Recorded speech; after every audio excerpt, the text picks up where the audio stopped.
Oh, my heart is torn. We got a new trailer for Splatoon Raiders, and man, I have been waiting for this one. This is the one game this year that I was losing sleep over low-key. Like, I was so excited about this game. I had so much thoughts and ambition as to what this could have actually been.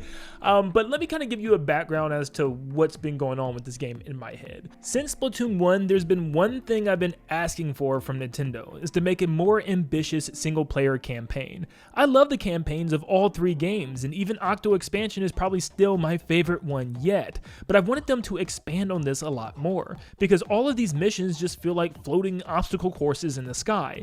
I want to see the same structure but applied to more of a bigger world, where we can paint up mountains and cliff sides and trees and just explore more, and maybe those kettle missions are spread out all over a giant world for us to explore. And it even seemed like they were kind of starting to do something like that with Splatoon 3's Alterna, where you could actually explore this bigger hub world where there was lots of secrets to find and stuff to do. I was thinking, man, could you imagine if we had an Alterna that was just a giant open world with more to find and tons of those kettle missions this time, all focused on a singular game, like a single player experience?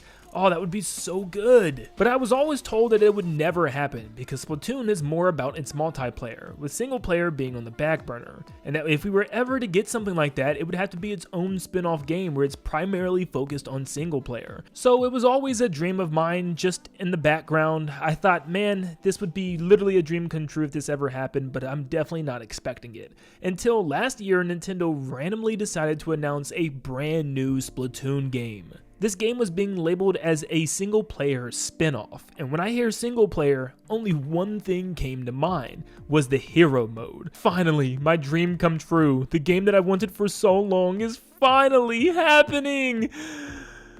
But it's not.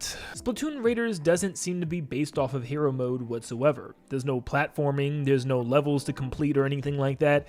It seems more like a survival game, but also pretty much salmon run. I had a feeling this was going to happen. When I saw the Inkling running on the beach with a giant mech, I thought to myself, how is this mech going to work if we're going through a stage and platforming and stuff?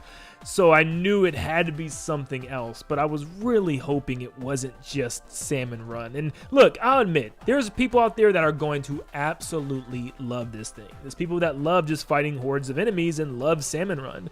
To me, I've never been a big salmon run fan. I love Splatoon so much, and I love every aspect of it, but salmon run has never really been for me. I don't know, I just never really clicked with it. Fighting a bunch of waves of the same NPCs on a small island just never was my thing. I'd rather play against real people or play through a level where you have to platform or do challenges in order to get to the end. So for me, personally, this was probably the worst outcome, because I've also felt the same exact way with Splatoon 3's Side Order DLC. I was hoping for something more akin to Octo Expansion, but nope, it was just more hordes of enemies, but this time in a roguelike. And I think that's why this time it feels a little bit more jarring, because Nintendo had Salmon Run in the second game, they brought it back in the third game with tons of new updates, tons of new maps, new King Salmonid. It felt like they were really pushing it. And then with Splatoon 3, they drop a DLC that adds even more waves of enemies with the Side Order DLC, where you're just fighting tons and tons of enemies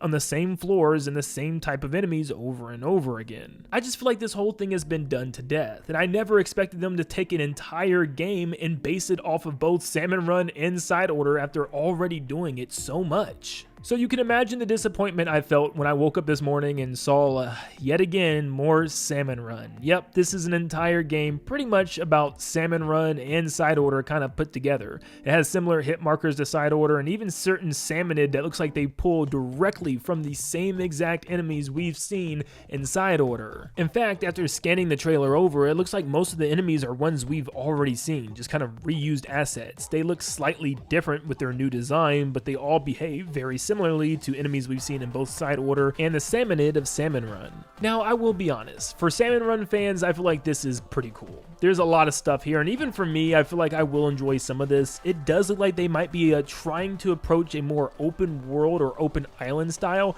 You go back to your base, get some upgrades, get your new gear, and then jump back to the open island and pretty much go off and find treasure at your own leisure. I think that's a really cool concept if that's what they're going for, but I can also see this getting old very fast. blast, fighting the same hordes of enemies.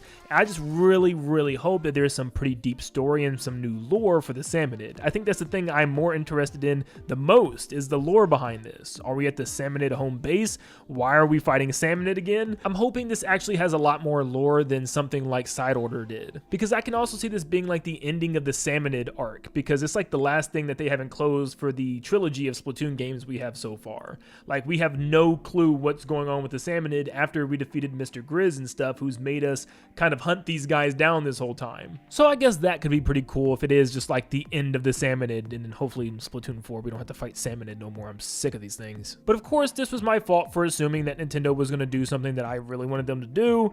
Of course, it's not up to me. You know, I know a lot of people are going to have fun with this. It just sucks that we've gotten so much Salmon Run style of game modes. Like, man, can we get a big hero mode, single player, platforming, action adventure game like we do with the Splatoon games? And you know what? I'll give them this. Maybe we still are. Maybe Splatoon 4 will surprise us. It seems like they're really cooking in the lab with this one, and it's going to take a while until it's finished.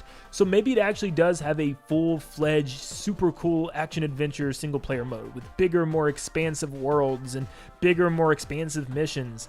Who knows? So yeah, maybe we just have to wait for Splatoon 4 for that. But man, this was really their opportunity to go wild with a single player mission mode. You know what I mean? Just have a full game dedicated to this mode where they could do whatever they want. It was like literally the sky's the limit with a whole game being dedicated to it. But I think what did it to me was them constantly calling this game a single player focused spin-off game, where they say that multiple times even throughout the new trailer, and then proceed to say, hey, you can also play with buddies. I'm like, okay, so this is Salmon Run. So at least for me, my dreams were kind of crushed with this. It is what it is. It was, at first, my most anticipated game for Nintendo that I've ever been anticipating for a long time. I mean, genuinely, this was up there with like a 3D Mario for my anticipation. Because, man, just picturing a single-player game with a large, colorful world where we can, like I said, splat up old buildings or something and swim up old structures and search for things and go throughout tons of new missions and new expansive style of missions with crazy mechanics and weapons and characters and objects, and it makes me so sad. It also makes me mad that everybody was just writing this game off when it was announced, like, oh, it's just a spin-off of Splatoon, who cares? And I was like, no, I care, you're gonna care, it's gonna be amazing, it's gonna be this big single-player hero mode adventure that we've all been wanting from the multiplayer games, but this time, single-player focused, and now I'm just sitting here like, oh, I was wrong, you was right. I even made a upcoming Nintendo game tier list for how excited I am for the games, and a lot of these games on here are games that Nate the Hate has already said that are coming. That's why you see things like Star Fox and a Legend of Zelda Ocarina of Time remake and Switch 2 Sports and, you know, Pikmin 4 Switch 2 edition. He's been pretty spot on right with everything, so like he even knew Splatoon Raiders was coming this summer. He got that right, so why else would we not believe him? So yeah, this is my new updated list. At once I did have Splatoon Raiders in the losing sleep category at number 1, and yeah, that's how much I'm not a big fan of Salmonid. It's dropped down to shore. Even behind Fire Emblem, I just jumped into the series. But unfortunately, it's just not my time. Maybe one day we'll get another spin-off that's focused on hero mode campaign type of stuff, or maybe Splatoon 4 will give us exactly what we've wanted, but yeah, I guess for now I'll just go back and play the hero modes of Splatoon 1 through 3. And I guess the Octo expansion, because Octo expansion was so peak, man. From the story, the gameplay, daggone it, why couldn't they just do that again? But like I said, I can completely understand. If you love Salmon Run, this seems like a really great progression of that. But let me know in the comments down below if you enjoy Salmon Run, and are you going to enjoy this game? Does this new trailer excite you? Maybe it doesn't excite you as much. Maybe you're more like me and wanted something different. But just let me know how you feel down below. Thank you so much for tuning in. I hope you all have a blessed rest of your day, and I'll see you in the next one. See you guys.